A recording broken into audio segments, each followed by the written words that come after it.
The narrative throughout this season has been on this 3-4-2-1 formation. When they've been winning, we've not really been talking about that formation. Do you still think, or do you think that it is a formation that can work? And the fact that they haven't got European football can only benefit Ruben Amorim on the training pitch with these players? Yeah, I think with the European football, we've seen it in the past, haven't we? Where, was it Conte's Chelsea, I think, had a season without and did incredibly well. With all the excitement yesterday, and their fans are right to get excited. They've not seen a lot there, and 3 wins in a row is good for all these new players.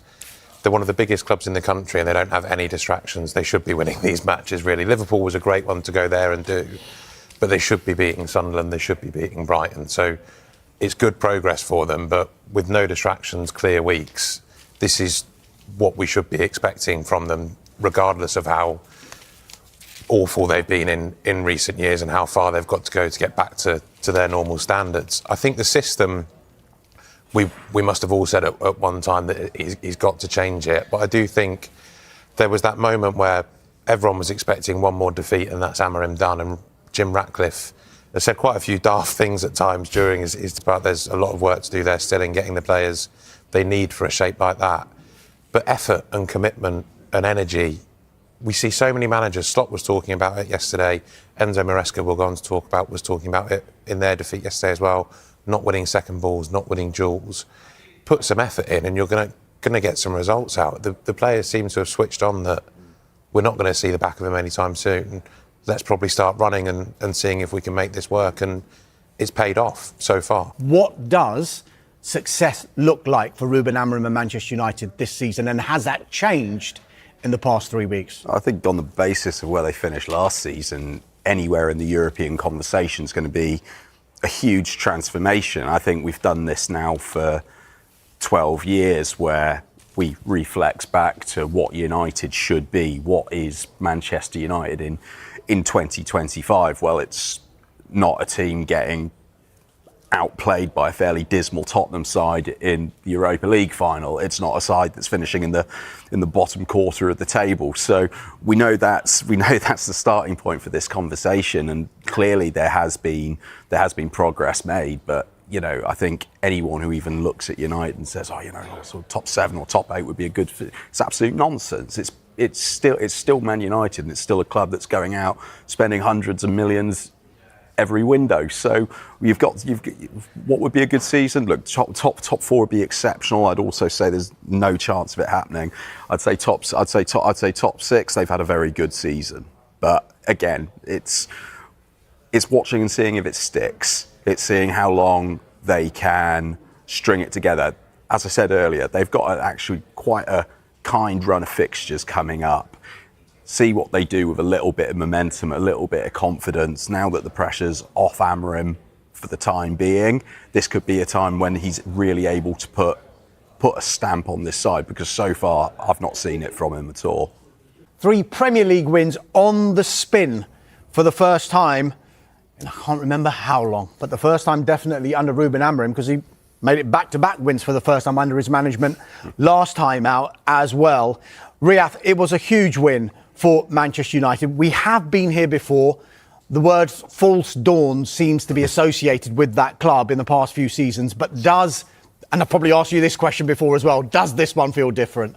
It does, because it's the first time he's done it. I've been incredibly sceptical about Ruben Amorim, and it's going to take a lot more, I think, before I reverse ferret on that particular view. But look, it's 3 wins in a row. They're going well. I think the main thing is actually, even aside from the results, it's the positive signs on the pitch. We know what he's about, and we also know his limitations with this sort of absolute commitment to the dogma of his system. He's not for turning. So look, we make peace with that, and you watch it unfold.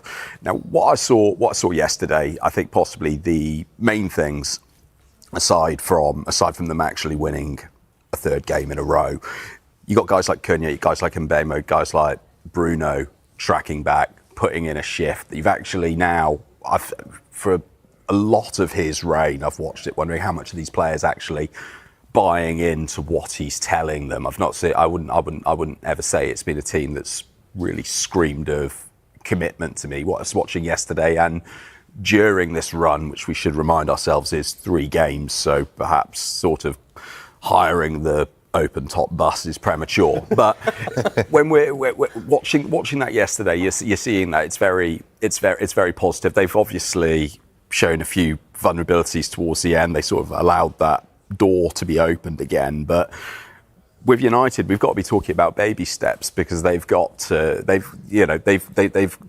start showing the signs of that progress. We are seeing it now. I still think the single biggest aspect in this is the blessing in disguise of not having European football. Amorim's got time to have them on the training ground to start actually working through this system to which he is so wedded that perhaps now they're starting to really understand it, grasp it. They've got time to have a breather. Now, what they've got coming next is actually the interesting part. I don't think it's a particularly threatening run of fixtures they've got. Obviously, Dyche is going to change Forest, so we wait and see what they come out of the wash looking like. But you've got Wolves in there, you've got West Ham in there. I think there is an opportunity now for United to finally build up that little bit of momentum, but we shouldn't forget that, what was it, before the Sunderland game, we're talking about it being must-win for Amorim. So, I'd imagine a crisis isn't terribly far away, but right now, right now, sure, let's sort of,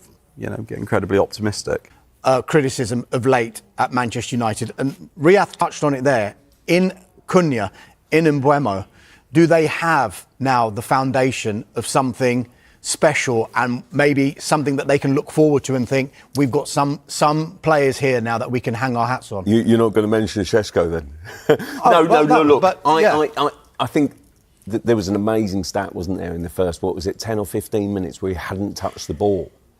I mean, it was remarkable, Sesko. But then in the game, as it drew on, he was involved in goals, he's involved in setting up, and basically, I did think he grew into it. So I think that front three, I think has got the basis of something there to build on and to work with, really. But the one that really catches my eye, and I've always been a Bruno fan, so please don't get me wrong, I'm not sort of kind of knocking him in any way, but Cunha, what a player. I love that. There's a brilliant picture, I think, isn't there? That one's on the back of the Express there, but then the Observer used it so well, on the sort of the front of theirs, and he looks made for Old Trafford. I love it. I love the way that he's embraced the shirt number, the 10. He just looks made for it. There's a bit of devilment there. He's so skillful. He's so talented. He just looks as if. We spent a few weeks in the summer, didn't we, discussing why on earth did players like Mbeumo and Cunha want to go to Old Trafford and Manchester United over other numerous offers that they undoubtedly had. Well, I thought last night showed exactly why. Because Old Trafford is still the theatre of dreams, and they have only got things to dream about at the moment because it is only 3 wins. But when they were in the groove then, when Mbeumo smashes it into the top corner for the 4th goal, and then also when Cunha owns the pitch in various points of the game yesterday, I thought he was outstanding, by the way, also at Anfield last Sunday. Honestly, there is a Manchester United legend in the making. He's an exceptional footballer who will only get better and better and better. And I love the way that he's ready-made for the Premier League. I love the way that he's ready-made for Manchester United. They have signed a great player. I don't think we should doubt what they've done up top, but they've left themselves hopelessly unbalanced in midfield. And so they've kind of done these, 3 wins on the bounce without too much of a midfield, really. Casemiro did well again yesterday, bearing in mind the base that he's coming from. But they're crying out for a kind of central midfielder, really, to anchor that team and then also to make the defence more solid, to kind of run forward from midfield, to give them more options and link between the strikers. So they've gone all in on the strikers, but my word, they've signed a belter. But that issue with central midfield, we've seen it for about 4 windows now, and they go out and buy all of the toys, and they don't go and put it in the right position. So we can get incredibly excited about about 3 wins in a row, but Sometimes we can still the look at transfers it are and about say, timing, aren't they? Yeah. Because if Cunha and Mbomo become available at that time, Yeah.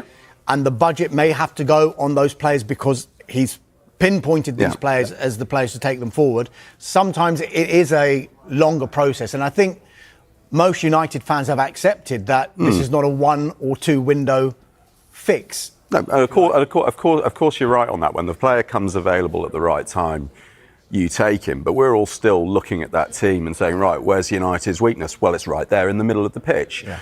They haven't fixed that. So I'm not saying that it's a castle built on sand, but I'm kind of saying it's a castle built on sand. And at the same time, we're looking at Casemiro. He's gone and had a good game yesterday, and he's 33, and he's also costing about 375 grand a week. And very, very rarely is there a week where you turn around and say, that's really good value for money. Yeah. Thanks for doing that. They need to plug a hole in that position. They need to do it badly. Now, look, obviously, I'm sort of playing the part of the miserable person here, which You do it quite well, Riyadh, if you don't mind me saying. Thank you very much, John. But I do look at that, and I think, you know what, if there is going to be another face plant into the wall, I don't feel too cavalier in predicting that there will be. I think we can trace which part of the pitch it's going to come to. So I'd look at it and I'd sort of be inclined to temper a little bit of excitement.